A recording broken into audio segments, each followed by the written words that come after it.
Hello, this is Deepak from 10x CRM. Today, I want to answer a very important question that gets asked a lot. What should we post on Facebook? Client of ours is using an automated service. He subscribed to a particular company that provides content for mortgage brokers. And in addition to that, he hired a marketing company that finds interesting posts on the internet and posts them on his behalf on Facebook account. And his question was, why is this not working? Why are my clients not responding? What am I getting out of it? Can I do something better? I spend lots of money with this marketing company doing this for me. I pay a lot of money to this another company who is providing me this content they have generated specifically for my target market. Then why is it not working? So to ask that question, I want you to step back a little bit and ask yourself another question. Who are you posting it for? Who is your audience? Is this your existing customers? Is it a new customers? Are you trying to prospect? Are you trying to build a relationship? What are you trying to do, right? Second question I want you to ask is, are you just like anybody else? Or is there something special about you? Is your company a little bit different than some other company?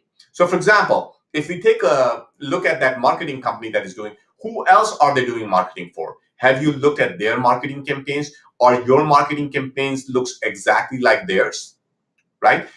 I will ask you another way to look at this problem is, how well do these companies really understand you? And I don't mean the mortgage industry or the mortgage business, but you. How well do they understand you? Why did you got in this business? What is making you special? Why do you want to stick around? Why do you work late nights and weekends to make sure that your clients are happy? Does that company really understand that? Because if they don't, obviously they're doing something wrong. They have a different tone of expressing that idea. Or more importantly, they're just not using a tone at all. They're expressing the ideas exactly the same, right? I think that's where the problem lies. So let's take a look at interest rates. This is a very common message that is relayed through videos, through emails, from blog posts, calculators, text messages. Interest rates are going up. Every mortgage website you go, you'll find that kind of content. Okay, so let's take a look at your website now. Why do you care about mortgage interest rate in your area?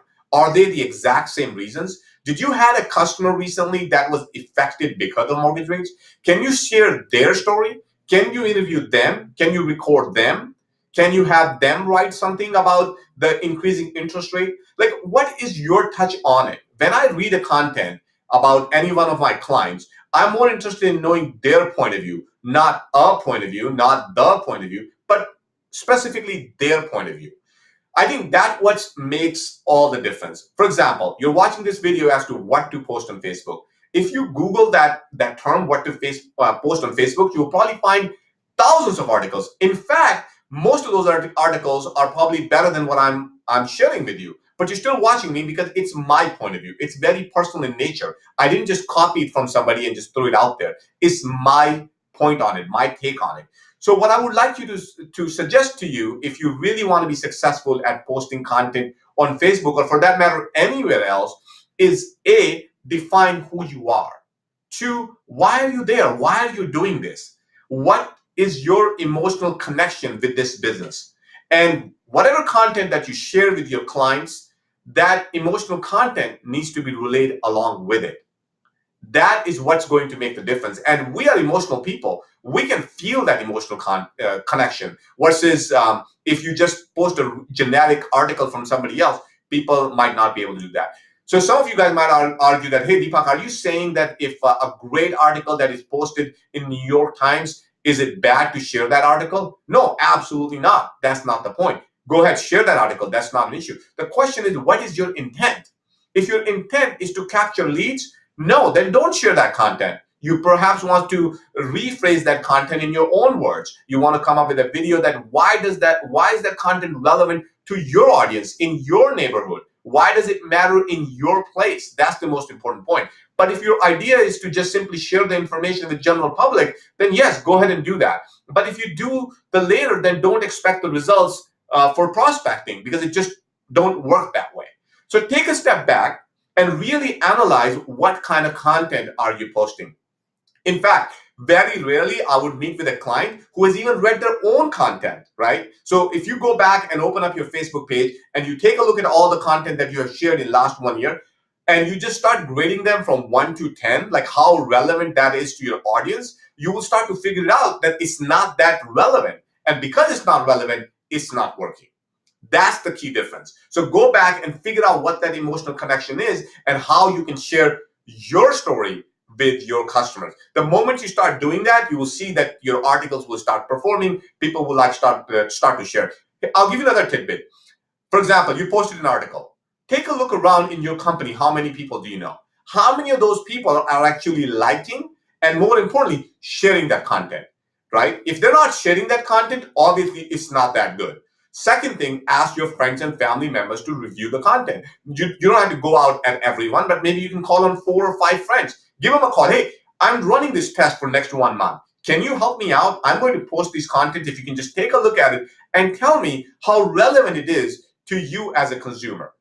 And especially if those people are in your target market. For example, if you're going after the people looking for new loans and you start looking at the people, your customer database, and you simply ask them a favor. Hey, do you mind just taking a look at the content and maybe once a week get back to me, give me your feedback, how relevant it is? Once you start hearing from them, you will realize why your Facebook strategy is not working. And that brings me to my very important point, strategy. Strategy makes all the difference. If you're using a marketing company, if you are using an automated software, figure out what their strategy is. What is it that they're trying to achieve? What's the message they're trying to get across, right? Is the message simply as, oh, we have the lowest rates or we can close the fastest? You tell me, is that message going to work, right? When I hire a service professional, I work with a person I like. I work with a person that I can relate to. I work with a person that has been referred to me by somebody else. You need to find a way to get closer to your customers. That is not going to happen through automated messages. So if your Facebook strategy is not working, my suggestion to you is figure out what that strategy is. Chances are you probably don't even know that strategy. I hope this makes sense. If you really like this video, if you agree with me with what you see, please do share this content, because when you share it, it makes us feel good and motivates us to do another video that might help you with some of your other issues with marketing. Thank you for watching, and we look forward to seeing you in our next video.